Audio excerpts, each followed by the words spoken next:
Good evening, beloved church members. I'm happy to communicate to you on behalf of church leadership for the first time and out of a worship setting since we got hit by the COVID-19 pandemic. Today, the 14th of April, Monday, starts the third week of government stay at home and no gathering restrictions imposed on the citizenry, except for essential services. And so we in leadership understand how members feel protective, though a bit stressed during this period. Per the restrictions, our church board is unable to meet to give the expected directions. However, I have in consultation with the serving elders and the blessing of the board taken initiatives to get basic church activities running, while we work feverishly in the background to normalize our church operations. In the interim, I'm happy to inform you that within this short time, leadership has been able to do the following as a church. 1, a functional crisis team has been formed. A crisis team made up of the first elder, serving elders, and the church clerk has been formed, with linkage inputs from heads of some departments, as and when the need arises or has arisen. These are deaconry, communication and media, youth, secretariat, treasury, welfare, and community services. And on our media outreach, the PESDAC communication and media team have been able to broadcast midweek prayer sessions, Sabbath school, a children time for our kids, sermons and posted WhatsApp messages on Bible studies and prayer points to maintain and sustain the spiritual needs of church members and their families. We are still figuring out the best in-reach methods and outreach forms for the entire church. We have also organized area groupings. The Secretariat has assisted leadership by providing it with a master area grouping and contact list of all our church members. This has enhanced pastoral outreach of the servant elders and myself to a number of our members during this crisis period. Outreach is ongoing on a daily basis. If you have not been reached, then possibly your contact number may not be the correct one that we have or is unavailable. But be assured that every effort will be made to get in touch with you. On relief and welfare services, the church's community services department and the welfare department have embarked on an open-ended fundraising effort to church members, and out of the proceeds, cash and kind support has been given to a number of our members who requested for relief assistance. The district brought in some relief items to augment what we were doing as a local church. Items over 7,000 Ghana cedis worth have been received so far. And the ACS and welfare will be embarking on a second distribution exercise on the 25th of April this month. Those who are able can still bring in their donations as we look forward to rendering accounts to the church at the appropriate time.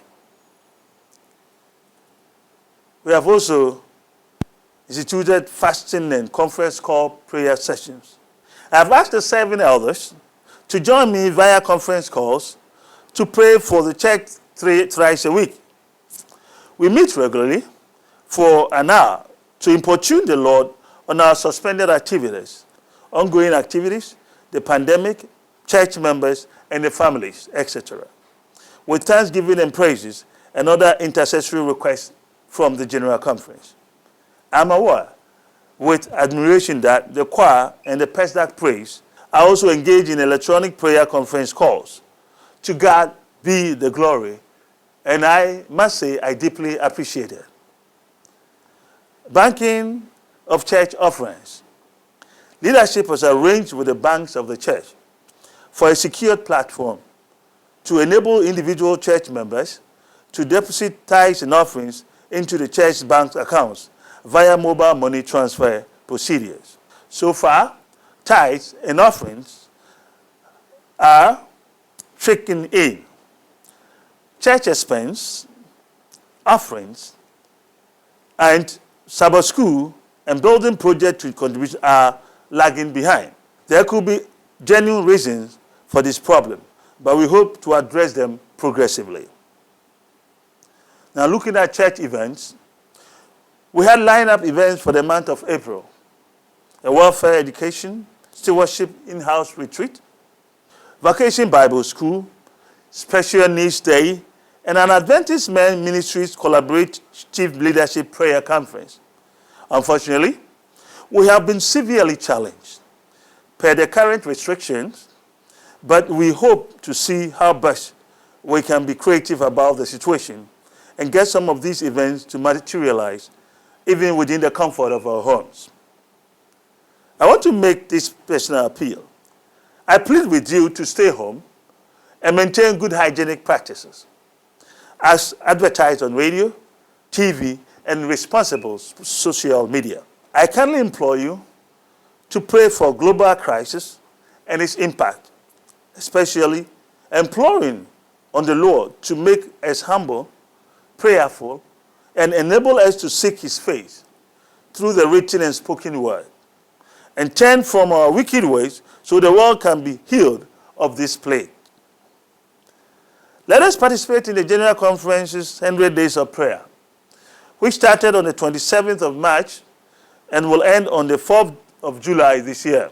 I'll continue to post on our platform each day's information, including the prayer points.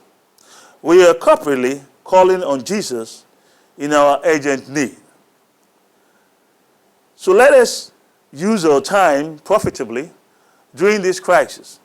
Call one another, pray with each other, fast, and be spiritually minded in our conversations and in what we watch or listen to. Let us maintain a healthy disposition, positive-minded, exercise regularly, and drink plenty of water, and also have special rest for ourselves. In conclusion, I must thank you all for keeping the platforms active with helpful and inspiring messages and news items that have been equally beneficial to some of us. We are doing well so far. You agree with me that we may have to restrain ourselves in a bit from overflooding the platforms with so much material which may drown some official tones, which requires us to be more contemplative about them. I also would like to thank my serving elders and departmental heads who have given me immense support to ensure that leadership is able to serve the church under this extraordinary time. The media team, and in particular, Hope TV, have been fantastic in making available their resources for our broadcast, knowing the peril they put themselves through in providing these services. My brethren, let us not give up. We're praying for each other and find time to study the Bible and share with others. The true worship of God involves prayer, Bible study, and mission. Let none of these be lacking. Your salvation is dependent on it. May God bless us all as we wait for His divine intervention to stop the pandemic and get us back to our normal times. Thank you for your attention. I love you, and God bless you all.